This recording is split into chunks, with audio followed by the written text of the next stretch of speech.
അതിൽ അദ്ദേഹം ഒരു മുത്തശ്ശിയെ കുറിച്ച് പറയുന്നുണ്ട്. ഒരു ചെറിയ കോൺഫറൻസിൽ വെച്ചിട്ടാണ് മുത്തശ്ശിയെ കണ്ടത്. അങ്ങനെ ഈ മുത്തശ്ശിയുടെ പ്രത്യേകത എന്താണെന്നറിയോ? ഭയങ്കര എനർജറ്റിക് ആയിട്ടുള്ള ഒരു മുത്തശ്ശിയാണ്. നല്ല പ്രായമുണ്ട്, പക്ഷെ ഭയങ്കര എനർജിയാണ്. അപ്പൊ പൗലോ കൊയ്ലോ ഇങ്ങനെ അടുത്ത് ചെന്നിട്ട് ചോദിച്ചു, നിങ്ങളുടെ ഈ എനർജിയുടെ രഹസ്യം എന്താണ്? മുത്തശ്ശി പറഞ്ഞൊരു രഹസ്യമുണ്ട്. ഇപ്പം ഞാൻ കുറച്ച് തിരക്കിലാണ്, എൻ്റെ വീട് കുറച്ചപ്പുറത്താണ്, ആ വീട്ടിലേക്ക് വന്നാൽ ഞാൻ രഹസ്യം പറഞ്ഞു തരാം. അങ്ങനെ പൗലോ കൊയ്ലോ അവരുടെ വീട്ടിലേക്ക് ചെന്നൊരു സംഭവം പറയുന്നുണ്ട്. മുത്തശ്ശിയുടെ കയ്യിൽ ഒരു ഡയറി ഉണ്ട്. ആ ഡയറിയെ കുറിച്ച് പറഞ്ഞു, ഇതാണ് എൻ്റെ സന്തോഷത്തിന്റെ രഹസ്യം. പൗലോ കൊയ്ലോയോട് അത് തുറന്നു നോക്കാൻ പറഞ്ഞു. ഇന്നേതാ ഡേറ്റ്? ഇങ്ങനെ ആലോചിച്ചിട്ട് ഡേറ്റ് പറഞ്ഞു. ആ ഡേറ്റിലുള്ള പേജ് ഒന്ന് മറിച്ചെടുക്കാൻ പറഞ്ഞു. പൗലോ കൊയ്ലോ ഇങ്ങനെ മറിച്ച് ആ ഡേറ്റിലെത്തി. അതിലെഴുതി വെച്ചിട്ടുണ്ട്, ഇന്നാണ് പോളിയോക്കുള്ള മരുന്ന് കണ്ടുപിടിച്ചത്.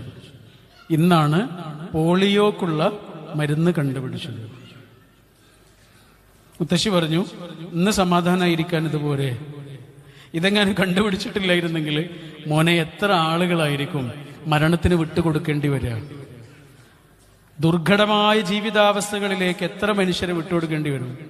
എനിക്കിന്ന് മനുഷ്യകുലത്തിന് വേണ്ടി ഒരു മനുഷ്യൻ അയാളുടെ അത്രയേറെ രാവുകളും പകലുകളും അധ്വാനവും ചെലവഴിച്ച് സമയവും ചെലവഴിച്ച് ഒരാൾ ഈ മരുന്ന് കണ്ടെത്തി എന്നുള്ളത് മുഴുവൻ മനുഷ്യന്മാർക്കുണ്ടായിട്ടുള്ള സമാധാനം എത്ര വലുതാണ് എന്ന് ആലോചിക്കുമ്പോൾ എനിക്കുണ്ടാകുന്ന സന്തോഷമുണ്ട്. ഇന്ന് വൈകുന്നേരം വരെ സന്തോഷിക്കാൻ എനിക്കത് മതി. 80 വയസ്സെങ്കിലും കഴിഞ്ഞിട്ടുള്ള ഒരു മുത്തശ്ശിയാണ് പറയണത്. ഇവരൊക്കെ എന്താ ചെയ്യുന്നതെന്നറിയാം? ആയുസ്സിനൊരു മീനിങ് കൊടുക്കുകയാണ്. പറഞ്ഞു വന്നത് എന്താണെന്നറിയാം? ശാന്തമായി ഉണരാനുള്ള മരുന്ന് എന്താണ്? ഇതാണ് പ്രശ്നം. ശാന്തമായി ഉണരാനുള്ള മരുന്ന് എന്താണ്? അല്ലെങ്കിൽ ഉണർന്നു കഴിഞ്ഞാൽ നമുക്കൊരു ശാന്തത കിട്ടാനുള്ള മരുന്ന് എന്താണ്? എനിക്ക് 4 മരുന്നുകളാണ് കിട്ടിയത്. നിങ്ങളോടത് പറയാനാണ് ഞാൻ ഇന്ന് ഉദ്ദേശിക്കുന്നത്. വളരെ കുറച്ച് സമയം കൊണ്ട് ഞാൻ അവസാനിപ്പിക്കാം കേട്ടോ. കുറച്ച് സമയം ഞാൻ എടുക്കുള്ളൂ, കുറച്ച് സമയം. ഈ 4 കാര്യങ്ങളാണ് ഞാൻ നേരത്തെ പറഞ്ഞ എൻ്റെ ആയുസ് കൊണ്ട് ഞാൻ പഠിച്ച 4 കാര്യങ്ങൾ. ഒന്നാമത്തെ കാര്യം എന്താണെന്നറിയോ? കണ്ടന്റ്മെന്റ് ആണ്. കണ്ടന്റ്മെന്റ് എന്താ? കണ്ടന്റ്മെന്റ് എന്ന് പറഞ്ഞാൽ സംതൃപ്തി. നമ്മളിപ്പോ എവിടെയാണോ ഉള്ളത് അവിടെ, നമ്മൾ ആരുടെ കൂടെയാണോ ഉള്ളത് അവരെ, നമുക്ക് എന്താണോ ഉള്ളത് അതിനെ ഏറ്റവും ആനന്ദത്തോടെയും സന്തോഷത്തോടെയും ആർക്കാണോ സ്വീകരിക്കാൻ പറ്റുന്നത് അവരുടെ ഉള്ളിൽ മാത്രമേ ഒരു ഇന്നർ പീസ് അനുഭവിക്കാൻ കഴിയുള്ളൂ. ശരിയല്ലേ? അല്ലേ? അസംതൃപ്തി എവിടെയാണോ മനുഷ്യനുണ്ടാവണത് അവർക്ക് എന്താ നഷ്ടപ്പെടുക? സമാധാനം നഷ്ടപ്പെടുക. അതിങ്ങനെ എണ്ണി നോക്കിയാൽ ഏറ്റവും സൂക്ഷ്മമായ കാര്യമടക്കം ഏറ്റവും വലിയ കാര്യത്തിലേക്ക് വരികയും നമുക്ക് എന്താണോ ഉള്ളത് അതിൽ നമ്മുടെ ഉള്ളിൽ ഉണ്ടാവണ ഒരു സംതൃപ്തിയാണ്. ഇപ്പൊ ചില ആളുകൾ പറയില്ലേ, എനിക്ക് എല്ലാ ഭക്ഷണവും കഴിക്കാൻ കഴിയുന്നു, ഞാൻ എന്തും കഴിക്കും എന്നൊക്കെ പറയില്ലേ? ചില ആളുകൾ അങ്ങനെ പറയില്ലേ, ഞാൻ എന്തും കഴിക്കും. അങ്ങനെയൊക്കെ പറയുമ്പോ അയാൾ എത്ര ഗ്രാറ്റിറ്റ്യൂഡുള്ള മനുഷ്യനായിട്ട് മാറണം ആലോചിച്ചു. അയാൾ എത്ര ഈശ്വരനോട് പഠിച്ചവനോട് എത്ര നന്ദിയുള്ളൊരു മനുഷ്യനായിരിക്കണം അല്ലേ? ഞാൻ എല്ലാം കഴിക്കും എന്ന് പറയുമ്പോഴേ, കാരണം ഒരാൾക്ക് ടോക്സിക് ആയിട്ടുള്ള ഒരു സാധനം വേറൊരാൾക്ക് ടോണിക് ആയിരിക്കും. ഒരാൾക്ക് ടോണിക് ആയ കാര്യം വേറൊരാൾക്ക് ടോക്സിക് ആയിരിക്കും. നിങ്ങൾ കഴിക്കുന്ന സാധനം ചിലപ്പോൾ എനിക്ക് പറ്റണമെന്നില്ല, എൻ്റെ ശരീരത്തിന് ചിലപ്പോൾ പറ്റണമെന്നില്ല. അപ്പോൾ നിങ്ങൾ എന്നോട് പറയാം ഞാനെല്ലാം കഴിക്കും എന്ന് പറയുമ്പോൾ പോലും ഒരാളുടെ ഉള്ളിൽ എത്ര ഗ്രാറ്റിറ്റ്യൂഡ് ഉണ്ടാവണമെന്ന് ആലോചിച്ച് നോക്കൂ. വിശുദ്ധ ഖുർആനിൽ ഒരു പ്രവാചകനുണ്ട്, നൂഹ് പ്രവാചകൻ അല്ലെ? നോഹ എന്ന് ബൈബിളിൽ പറഞ്ഞിട്ടുള്ള നൂഹ് നബി അലൈഹിസ്സലാം. അദ്ദേഹത്തെ കുറിച്ച് പഠിച്ചോനെന്താ പറഞ്ഞതെന്നറിയാം? നോഹ പ്രവാചകൻ. നോഹയുടെ പെട്ടകം എന്നൊക്കെ കേട്ടിട്ടില്ലേ? ബൈബിളിലുണ്ട് നോഹയുടെ പെട്ടകം. കപ്പല് കണ്ടുപിടിച്ച ആളാണ്. ദൈവകൽപ്പനയാൽ കപ്പല് നിർമ്മിച്ച ആളാണ്. ഈ നൂഹ് നബിയെ കുറിച്ച് ഖുർആനിൽ പറഞ്ഞ പേരെന്താണെന്നറിയാം? അദ്ദേഹം നന്ദിയുള്ള അടിമയാണ്. അബ്ദൻ ഷക്കൂർ എന്നാണ്. നന്ദിയുള്ള അടിമയാണ്. അതിന്റെ കാരണം എന്താണെന്നറിയോ? ഖുർആൻ വിശദീകരിക്കുന്ന ഗ്രന്ഥങ്ങളുണ്ട്. ആ ഗ്രന്ഥത്തിൽ പറഞ്ഞെന്താണെന്നറിയോ?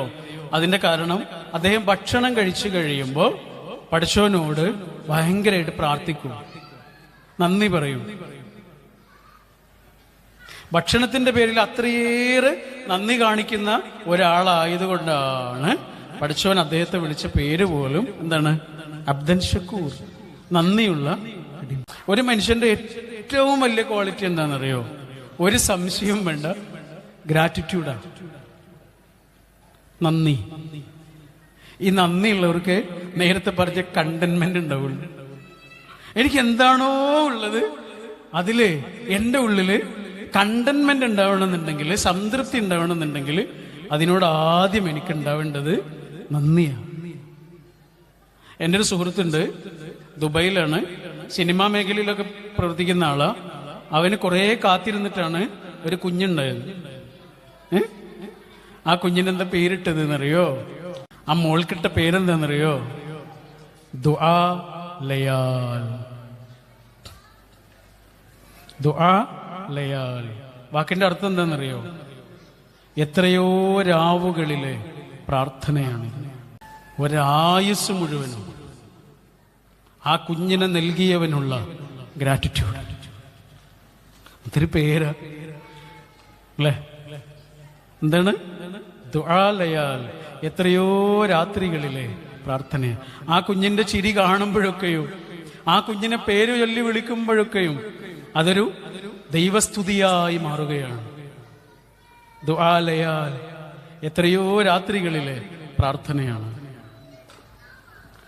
ബൈബിളില് ജോസഫ് എന്നും വിശുദ്ധ ഖുർആനില് യൂസുഫ് എന്നും പറയുന്ന ഒരു പ്രവാചകനുണ്ട്. അദ്ദേഹത്തിന്റെ ജ്യേഷ്ഠന്മാർ അദ്ദേഹത്തോടുള്ള അസൂയ കാരണം കൊല്ലാൻ വേണ്ടിയിട്ട് ഒട്ടക്കിണറ്റിൽ കൊണ്ടുപോയിട്ടതാണ്. പക്ഷെ അദ്ദേഹം കൊല്ലപ്പെട്ടില്ല, അവിടുന്ന് രക്ഷപ്പെട്ട് പിന്നെ ഈജിപ്തിലെ മന്ത്രിയൊക്കെ ആയിട്ട് മാറുന്ന ഒരു വലിയ ചരിത്രമുണ്ട് കേട്ടോ. ഈ യൂസുഫ് എന്ന പ്രവാചകന് പിന്നീടൊരു കുഞ്ഞുണ്ടായി. ആ കുഞ്ഞിനിട്ടൊരു പേരുണ്ട്. ഈ പേര് പറഞ്ഞപ്പോ ഓർമ്മിച്ചതാണ് കേട്ടോ. എന്താ പേരെന്നറിയോ? ആ കുഞ്ഞിന് അദ്ദേഹം ഇട്ട പേരായിരുന്നു മനാസേ. മനാസേ എന്ന് പറഞ്ഞാൽ എന്താണെന്നറിയോ? എല്ലാം മറക്കുക. കാരണം ഈ കുട്ടി വലിയ കുട്ടിയാവും. ഈ കുട്ടി വലിയ കുട്ടിയാവുമ്പോ നാട്ടുകാർ ഈ കുട്ടിയോട് വന്നിട്ട് പറയും, നിന്റെ മൂത്താപ്പയൊക്കെ നിനക്കറിയോ? നിന്റെ ഇച്ചാപ്പയൊക്കെ നിനക്കറിയോ? ആരാന്നറിയോ? നിന്റെ വാപ്പയെ കൊല്ലാൻ നോക്കിയ ആളാ, നിന്റെ അച്ഛനെ കൊല്ലാൻ നോക്കിയ ആളാ. കൊല്ലാൻ വേണ്ടിയിട്ടേ പൊട്ടക്കിണറ്റിൽ കൊണ്ടുപോയിട്ടതാ. അവരോട് പകരം ചെയ്യണം, പ്രതികാരം ചെയ്യണമെന്ന് ആരെങ്കിലും ഈ കുട്ടിയോട് എന്തെങ്കിലും വന്ന് പറയുമ്പോ ആ കുട്ടിക്ക് പറയാനുള്ള മറുപടി എന്താണ് എന്ന് ആ കുട്ടിയുടെ പേരിനുള്ളിൽ ഒളിപ്പിച്ചു വെച്ചു. സാരില്ലടാ പോട്ടെ അല്ലേ? മനാസ്. സാരില്ലടാ പോട്ടെ. ദുആ ലയാൽ, എത്രയോ രാത്രികളിൽ പ്രാർത്ഥന. നമ്മൾ മുമ്പ് എവിടെയോ പറഞ്ഞിരുന്നു, മലയാളത്തിലെ വളരെ പ്രസിദ്ധനായ, ഇപ്പൊ ഏറ്റവും കൂടുതൽ പ്രസിദ്ധനായിക്കൊണ്ടിരിക്കുന്ന ഒരു ചലച്ചിത്ര നടനെ കുറിച്ച്, സിനിമാ നടനാണ്. അദ്ദേഹമായിട്ടുള്ളൊരു ഇന്റർവ്യൂ ഉണ്ടായിരുന്നു. ആ ഇന്റർവ്യൂവില്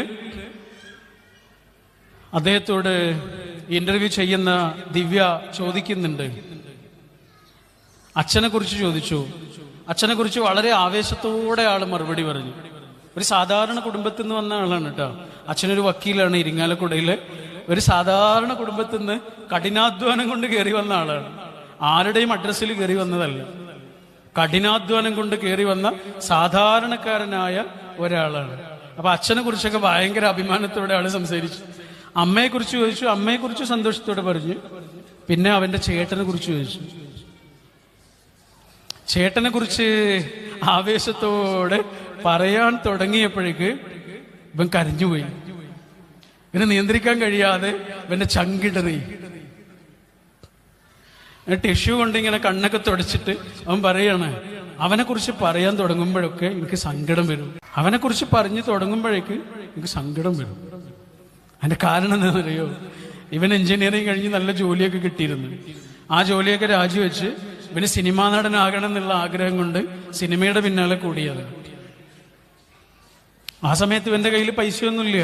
ഇവന്റെ ബൈക്കിന് പെട്രോൾ അടിക്കണം, ഓരോ യാത്രയ്ക്കും പൈസ ആവശ്യമുണ്ട്, ഇങ്ങനെ പല കാര്യങ്ങൾക്കും പൈസ ആവശ്യമില്ലേ. ആ സമയത്ത് ഇവന്റെ കയ്യിലേക്ക് എല്ലാ മാസവും ഒരാൾ കൃത്യമായി 4,000 രൂപ വെച്ചു കൊടുക്കും. 4,000 രൂപ. അത് മതി, എമ്പാടും അത് മതി. അതാരായിരുന്നറിയോ? ഇവന്റെ ഈ ചേട്ടൻ. പക്ഷെ ചേട്ടൻ അന്ന് എത്രയായിരുന്നു ശമ്പളം എന്നറിയോ? 9,000 രൂപ. ആകെ 9,000 രൂപ കിട്ടുന്ന ഒരാള് 4,000 രൂപ സ്വന്തം അനുജന്റെ കിനാവുകൾക്ക്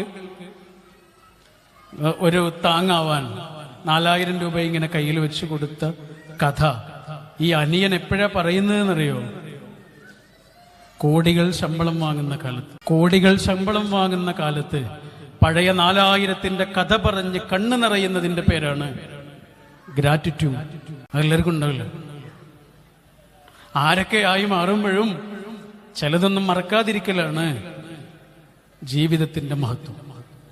ടോവിനോ തോമസ് എന്ന സമീപകാലത്തെ ഏറ്റവും പ്രതിഭാശാലിയായ ചലച്ചിത്ര നടനാണ്. അയാളെ ഭയങ്കര ഇഷ്ടമാണ്. ഇഷ്ടപ്പെടുന്നതിന്റെ കാരണങ്ങളിൽ ഒന്ന് ഇതാണ്.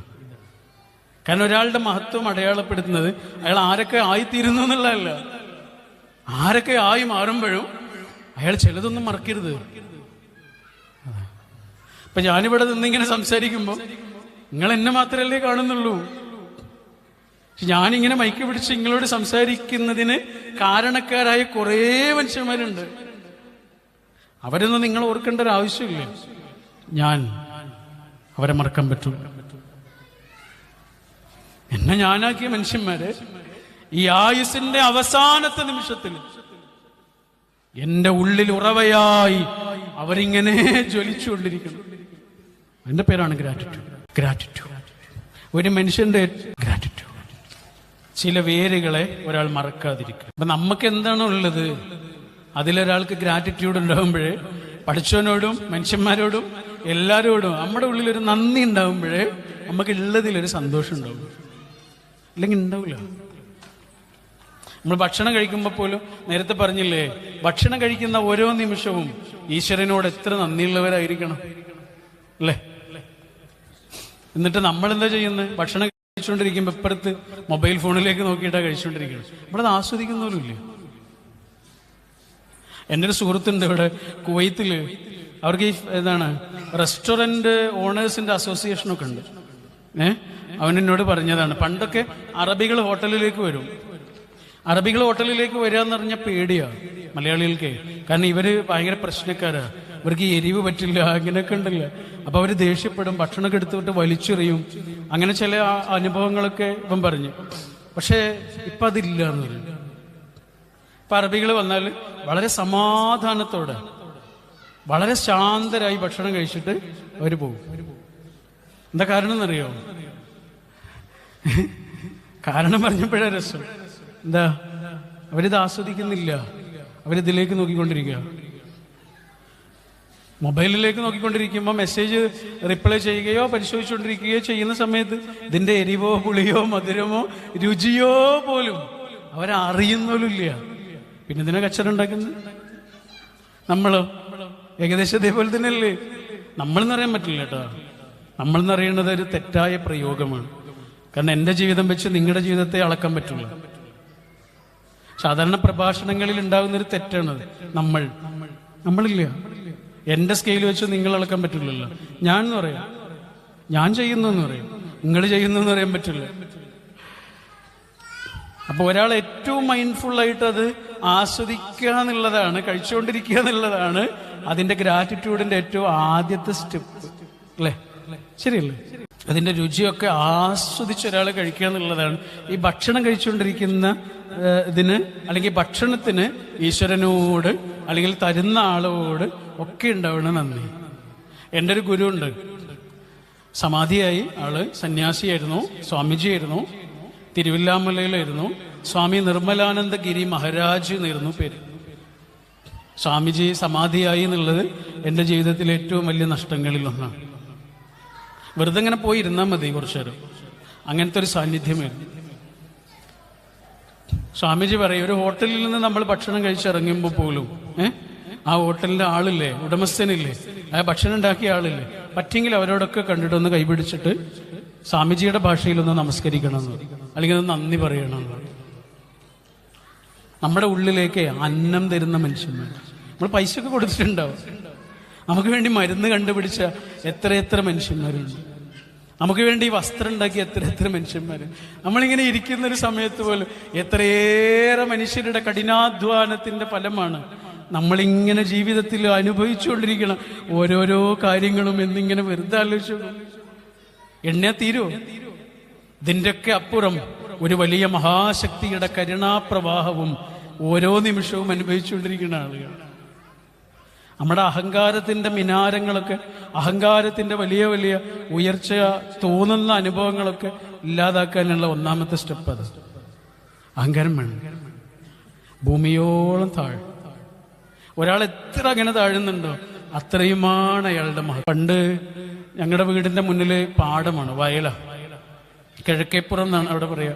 അപ്പോൾ കിഴക്കേപ്പുറം വയലിലേക്ക് ഇറങ്ങുന്ന സമയത്ത് രാത്രിയാണെങ്കിൽ എന്തെങ്കിലും ആവശ്യങ്ങൾ ഉണ്ടെങ്കിൽ പോകുമ്പോൾ ഉമ്മ പറയും, കയ്യിൽ ടോർച്ചൊക്കെ ഉണ്ടാവും, എന്നാലും ഉമ്മ പറയും കാക്കക്ക് നോക്കണേ എന്ന് പറയുമ്പോൾ എനിക്ക് ആദ്യം മനസ്സിലായി കാക്ക എന്നാണ് ഞാൻ വിചാരിച്ചത്. ഈ കാക്കയെ നോക്കണമെന്ന് അങ്ങനെ എന്താണെന്ന് വിചാരിച്ചു. ഉമ്മ ഉദ്ദേശം എന്താണെന്ന് അറിയോ? കാൽക്കൾക്ക് നോക്കണേ എന്നാണ്. അതിൽ ലേ വിട്ട് കേൾക്കില്ല, കാക്കക്ക് നോക്കണേ. അന്ന് ഉമ്മ പറഞ്ഞത് ചെറിയൊരർത്ഥേ അതിനുണ്ടായിരുന്നു. ഇന്നെനിക്ക് മനസ്സിലാകുന്നുണ്ട് അതിന്റെ വിപുലമായ അർത്ഥം. പമ്പൻ നഗരങ്ങളിലൂടെ സഞ്ചരിക്കുമ്പോഴും മഹാസദസ്സുകളുടെ മുന്നിൽ നിൽക്കുമ്പോഴും എടാ കാക്കക്ക് നോക്കണേ, കാക്കക്ക് നോക്കണേ. ഇപ്പോഴാ ഒരാൾക്ക് ഉറുമ്പിനെ പോലെ തല താഴ്ന്ന് വിനയമുണ്ടാകുന്നത് എപ്പോഴാണ്? എപ്പോഴാ? അയാൾക്ക് ചിലതൊന്നും മറക്കാതിരിക്കുമ്പോഴാണ്. അതുകൊണ്ടാണ് മലയാളത്തിൽ ഏറ്റവും പ്രസിദ്ധമായ ഒരു ഡിക്ഷണറി ഉണ്ട്, മലയാള ഭാഷയുടെ ഡിക്ഷണറി ആട്ടോ. ശബ്ദ താരാവലി എന്നാണ് അതിന്റെ പേര്. ആരെങ്കിലും വായിച്ചിട്ടുണ്ടോ? വലിയ പുസ്തകം, 8,000-ഓളം പേജുണ്ട്. 8,000 അല്ല, 1,000-ഓളം പേജുണ്ട്. 1,000-ഓളം പേജുകളുള്ള വലിയ കട്ടിയുള്ളൊരു പുസ്തകം.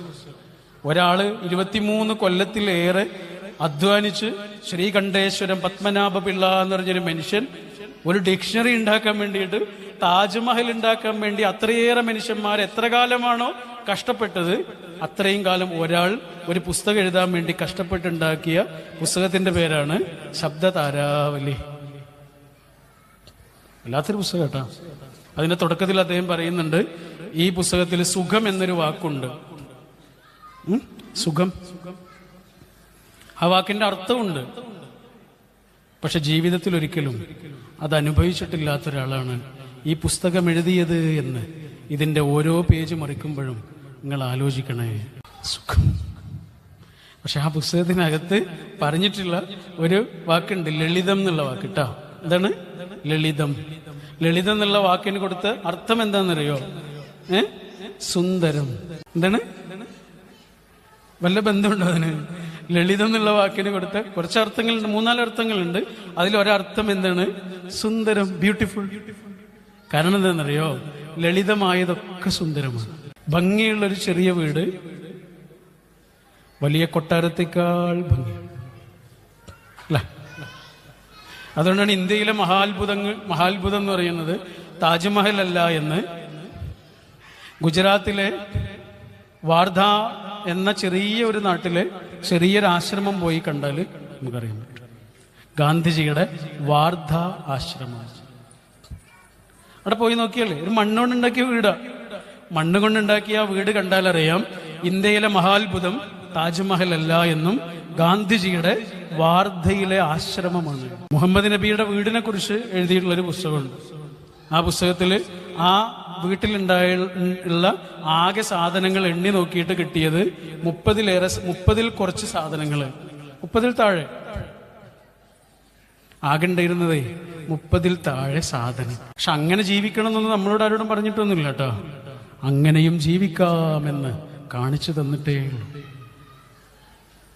അങ്ങനെ ജീവിക്കണമെന്നൊന്നും പറഞ്ഞില്ല, എവിടെയും പറഞ്ഞില്ല. അങ്ങനെയും ജീവിക്കാമെന്ന് പറഞ്ഞു തരികയാണ് ചെയ്തിട്ടുള്ളത്. വലിയ വലിയ മനുഷ്യന്മാരൊക്കെ ദാരിദ്ര്യത്തെ സ്വയം ഭരിച്ച മനുഷ്യന്മാർ. ഇന്ത്യക്ക് സ്വാതന്ത്ര്യം കിട്ടിയപ്പോൾ എല്ലാവരും വിചാരിച്ചത് ഗാന്ധിജി രാഷ്ട്രപതിയാകുന്നായിരുന്നു. രാഷ്ട്രപതി ഭവൻ എന്ന് പറഞ്ഞാൽ ഇന്ത്യയിലെ ഏറ്റവും വലിയ കെട്ടിടങ്ങളിൽ ഒന്നാണ്. പക്ഷെ അത് ഉപേക്ഷിച്ച് ദാരിദ്ര്യത്തെ സ്വയം ഭരിച്ച മനുഷ്യന്റെ പേരായിരുന്നു ഗാന്ധിജി. കാരണം അവർക്കറിയാം ദാരിദ്ര്യം എന്ന് പറഞ്ഞാൽ ഭയങ്കര മഹത്വമുള്ളൊരു കാര്യമാണ്. അത് ദാരിദ്ര്യം അനുഭവിച്ചവർക്കൊക്കെ അറിയാം. കുറെ കാലം കഴിഞ്ഞിട്ട് തിരിഞ്ഞു നോക്കുമ്പോഴേ നമുക്ക് മനസ്സിലാവും ദാരിദ്ര്യം ഭയങ്കര മഹത്വമുള്ളൊരു കാര്യമാണ്. എൻ്റെ ജീവിതത്തിൽ ഞാൻ ദാരിദ്ര്യം അനുഭവിച്ചു. ഉപ്പാക്ക് ഏറ്റവും വിഷമമുള്ള കാലത്തായിരുന്നു എൻ്റെ കുട്ടിക്കാലം. ഇങ്ങനെ തിരിഞ്ഞു നോക്കുമ്പോൾ ഇങ്ങനെ മനസ്സിലാകുന്നുണ്ട് ദാരിദ്ര്യത്തിന്റെ മഹത്വം എന്തായിരുന്നു. ലളിതം എന്നുള്ള വാക്കിന് ശബ്ദധാരാവലി കൊടുത്ത അർത്ഥങ്ങളിൽ ഒന്ന് എന്താണ്? സുന്ദരം. കാരണം എന്താണ്? ലളിതമായതൊക്കെ അഹങ്കാരമുള്ള വാക്കുകളും വെച്ചുകെട്ടിയ പെരുമാറ്റവും എത്ര പെട്ടെന്നാണ് നമ്മുടെ ഉള്ളിൽ നിന്ന് അങ്ങനെയുള്ള മനുഷ്യന്മാരെ നമുക്ക് മടുക്കുക. അവരെ നമുക്ക് മടുക്കും. വെച്ചുകെട്ടിയ പെരുമാറ്റമുള്ള മനുഷ്യന്മാരും അഹങ്കാരമുള്ള മനുഷ്യന്മാരും നമ്മുടെ ചിത്രത്തിലേ ഉണ്ടാവില്ല, നമ്മുടെ ആൽബത്തിൽ അവരില്ല. എന്നാൽ ചില മനുഷ്യന്മാര് നമ്മൾ മറക്കൂല അവരെ. എന്താ കാരണം? അവരുടെ ലാളിത്യമായിരിക്കും. പെരുമാറ്റത്തിലെ ലാളിത്യാണ് കേട്ടോ ഉദ്ദേശം. ജീവിതം ഓരോരുത്തർക്ക് സൗകര്യമുള്ള പോലെ വീടുണ്ടാക്കുകയും വാഹനം വാങ്ങുകയൊക്കെ ചെയ്യും, അത് വേറെ കാര്യം. അതൊക്കെ നമ്മുടെ ആവശ്യങ്ങളും സൗകര്യങ്ങളും. പക്ഷെ അതിനൊക്കെ അപ്പുറത്ത് ഒരാൾ പുലർത്തുന്ന ചില കാര്യങ്ങളുണ്ട്.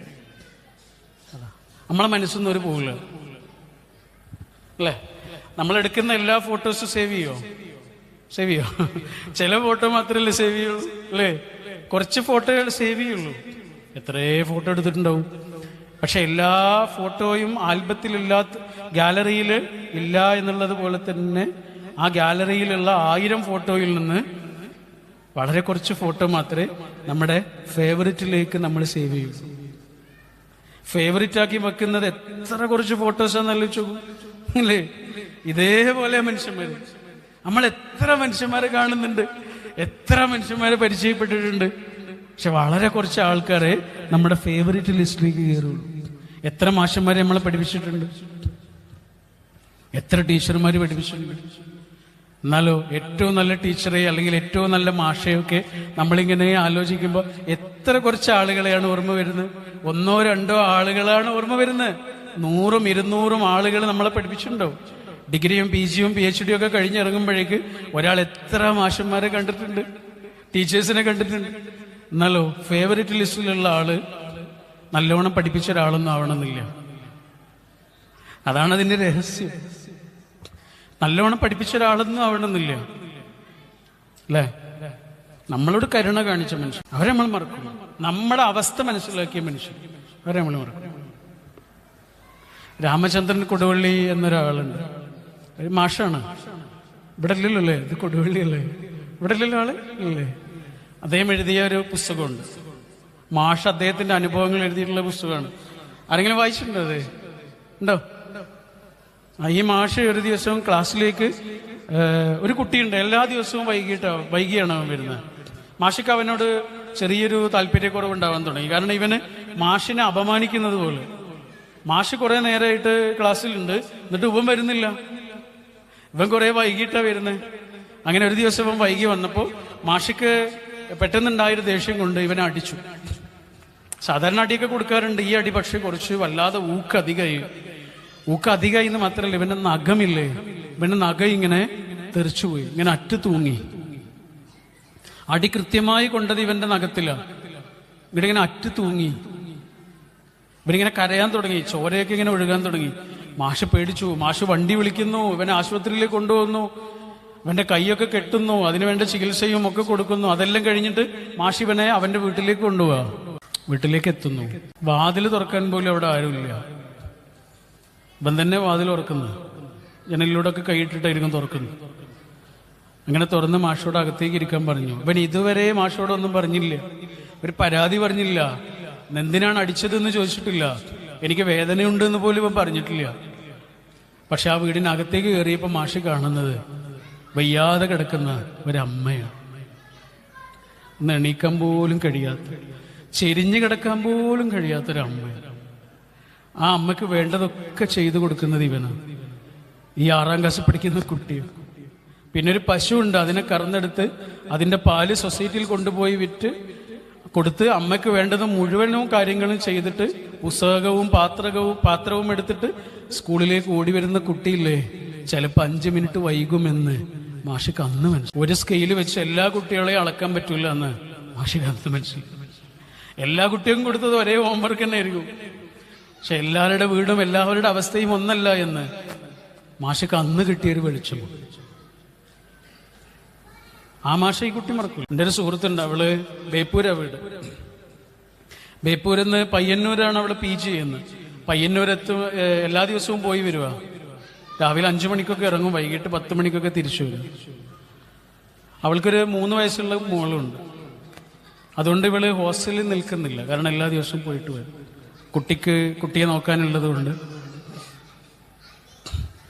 അപ്പൊ ഇവളുടെ ഒരു ദിവസം ഏകദേശം ബസ്സിലോ ട്രെയിനിലൊക്കെ ഇരിക്കും. ഇവള് പഠിക്കുന്നത് കൗൺസിലിംഗ് സൈക്കോളജിയാണ്. ഒരു ദിവസം ടീച്ചർ ക്ലാസ് എടുക്കുന്നത് ടൈം മാനേജ്മെന്റിനെ കുറിച്ചായിരുന്നു. ടൈം മാനേജ്മെന്റിനെ കുറിച്ച്, ഒരു ദിവസത്തെ ടൈം എങ്ങനെയൊക്കെയാണ് ഡിവൈഡ് ചെയ്യേണ്ടത്, എങ്ങനെയൊക്കെയാണ് ഉപയോഗിക്കേണ്ടത് എന്നൊക്കെയല്ലേ പഠിപ്പിക്കുക. ഇതൊക്കെ കേട്ടിട്ട് ഇവക്ക് സങ്കടമായി. കാരണം ഇവളുടെ ഒരു ദിവസമല്ലേ ഒന്നിനും ഉപയോഗിക്കാൻ പറ്റുന്നില്ല.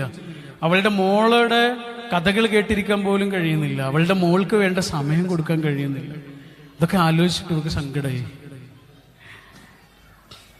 അവളിങ്ങനെ കൈമറിച്ചിട്ട് ഇങ്ങനെ കണ്ണ് നിറയാൻ തുടങ്ങി. ഇവള് തൊട്ടടുത്തിരിക്കുന്ന കുട്ടി പോലും അറിയരുത് എന്ന് വിചാരിച്ചിട്ട് ഇങ്ങനെ കൈവച്ചിട്ട് ഇവൾ കരയാൻ തുടങ്ങി.